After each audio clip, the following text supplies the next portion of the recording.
ছাত্ররা একটি রাজনৈতিক দল গঠন করেছে এবং সেই দল গঠন করার পর থেকে তাদের সমন্বয়ক যারা মোটামুটি সমকামিতার সাথে লিপ্ত ছিল এরকম ধরনের অভিযোগ সোশ্যাল জায়গাগুলোতে আসার পর থেকে রাজনীতিতে তাদের যে আগমন সেই আগমনকে কিছুটা হলেও প্রশ্নবিদ্ধ করেছে। এর আগেও আমরা আপনাদেরকে বিভিন্ন জায়গায় বলেছি এবং আমি আমার আগের কয়েকটি কন্টেন্টে আমি আপনাদেরকে জানিয়েছিলাম যে এই পথ কিন্তু সঠিক বা খুব সহজ হবে না।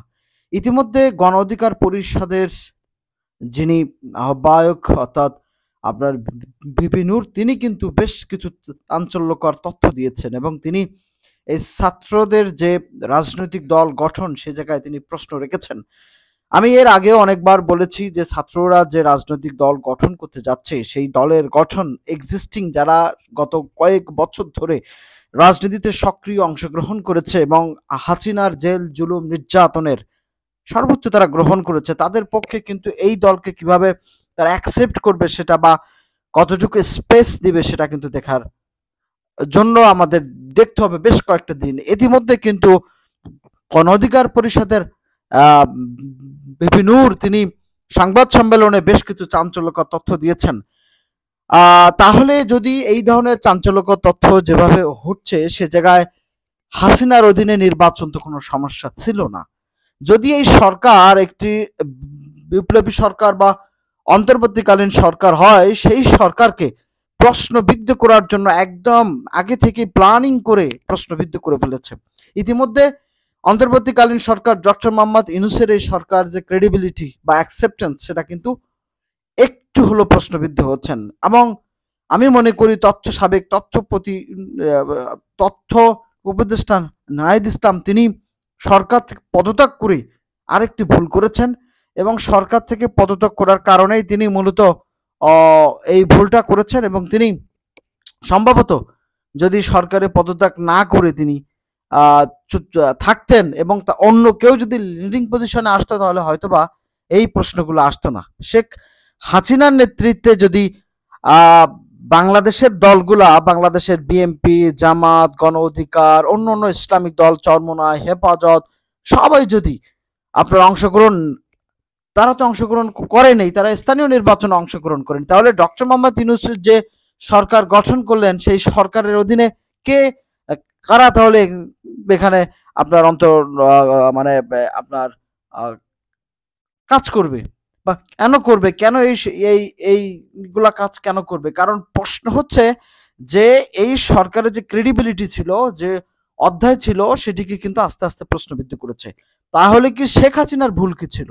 শেখ হাসিনা তো তার জায়গা থেকে তিনি তো একটি রাজনৈতিক দল ছিল তাহলে এই সরকার যে একটি ছায়া রাজনৈতিক দল গঠন করে এরপর তারা ওই ওই রাজনৈতিক দলগুলোকে এমপি মন্ত্রী বা অন্য অন্য জায়গায় কারণ সরকারের তো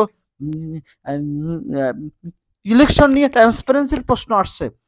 এই ছাত্র রাজনীতি তারা যারা করছে তারা একটা কমিটি দিবে এরপরে তারা নির্বাচন কমিশন করবে তারপরে তারা মার্কা পাবে এই অল্প সময়ের মধ্যে যদি সরকার সেই সুযোগটা তাদেরকে করে দেয় সেই সুযোগটা করে দেওয়ার পরে তারা যদি করে এবং এখান থেকে যদি 10টা 20টা বা 30টা আসনও যদি আসে সেটাই প্রশ্ন থাকবে তাহলে ইলেকশনটা ট্রান্সপারেন্সি হবে না। গণবিপ্লব করে তারপরে সরকারের থেকে রাজনৈতিক দল গঠন করা এটাকে অনেকেই এটা গ্রহণ করতে চাচ্ছে না। সুতরাং আমি মনে করি যে নাহিদ ইসলাম এবং ছাত্ররা বেশ কিছুটা হলেও যে গ্রহণযোগ্যতা জনগণের কাছে ছিল তাদের রাজনৈতিক দল গঠন করার পর থেকে তাদের অ্যাকসেপ্টেন্সটা সরকারিভাবে অর্থাৎ সরকারের কাছ থেকে তারা বেশ কিছু সুবিধাও পাচ্ছে। ইতিমধ্যে সে খবরটি এসেছে আপনারা দেখেছেন যে সরকারি গাড়ি ব্যবহার করেছে তারা তারপরে আপনার মানে তাদের যে আত্মপ্রকাশ অনুষ্ঠানে সরকারি রেকর্ড করা হয়েছে এই ধরনের তথ্যগুলো কিন্তু আসছে কতটুকু সত্য মিথ্যা সেটা আমরা জানতে পারবো। কিন্তু সরকারের উচিত ছিল যে একটি যে কেয়ারটেকার গভর্নমেন্ট যেটাকে বলে তত্ত্বাবধায়ক বা কেয়ারটেকার বা ইন্টারিম গভর্নমেন্ট সেই গভর্নমেন্টের যে অবস্থান যে সকলের কাছে জনপ্রিয়তা সেই জনপ্রিয়তাটাকে ধরে রেখে তাদেরকে সামনের কাজ করা এবং একটি সুন্দর ইলেকশন দেওয়ার কথা ছিল। সরকার এ জায়গায় একটু ভুল করেছেন এবং এখানে ছাত্র সমন্বয়করা এবং তারাও বেশ কিছুটা হলেও ভুল দিকে যাচ্ছে। দেখেন ইতিমধ্যে ভিপি নূর এবং অনেক রাজনৈতিক দলের নেতৃবৃন্দ তারা এটাকে সংশয় পোষণ করেছেন। এমনকি তারা বলেছেন যে স্থানীয় পর্যায়ের উপজেলা ডিসিদেরকে কথা শুনতে হয় ছাত্রদের সমন্বয়কদের। তো সেই জায়গায় সরকারের ক্রেডিবিলিটি এবং সরকারের আগে থেকেই প্রশ্ন বলেছে সরকারের উপদেষ্টা বাড়ানো এবং জাতীয় সরকার গঠন করা, কিন্তু সেটা কিন্তু ডক্টর মোহাম্মদ ইউনূস করেননি। কেন করেননি, কার পরামর্শে করেননি, কারা এটাকে শেল্টার দিচ্ছে, সেটা প্রশ্ন।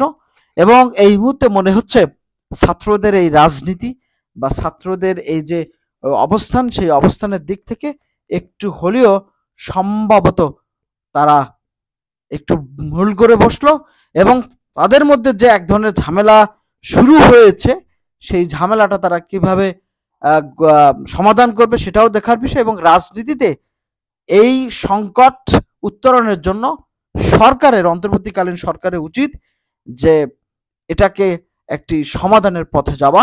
কেন সরকারের থাকার পরে 2 দিন আগে পদত্যাগ করে জনগণের কাতারে আসার নাম করে তারা রাজনৈতিক দল গঠন করলো এবং এই রাজনৈতিক দল যে অন্তর্বর্তীকালীন সরকার ডক্টর মোহাম্মদ ইউনূসের সহযোগী হয়ে থাকবে না, অর্থাৎ এই সরকারকে যে আরেকটু রাজনৈতিক শক্তি দেওয়ার জন্য যে ছাত্রদের এই রাজনৈতিক দল যে তাদেরকে সাপোর্ট করবে না বা সরকারকে এখানে সাপোর্ট দিবে না, সেটার একটি এক পরিষ্কার সম্ভবত পরিষ্কার একটি তথ্যবহুল বা পরিষ্কার একটি অবস্থান সরকারের জনগণের সামনে পেশ করা উচিত।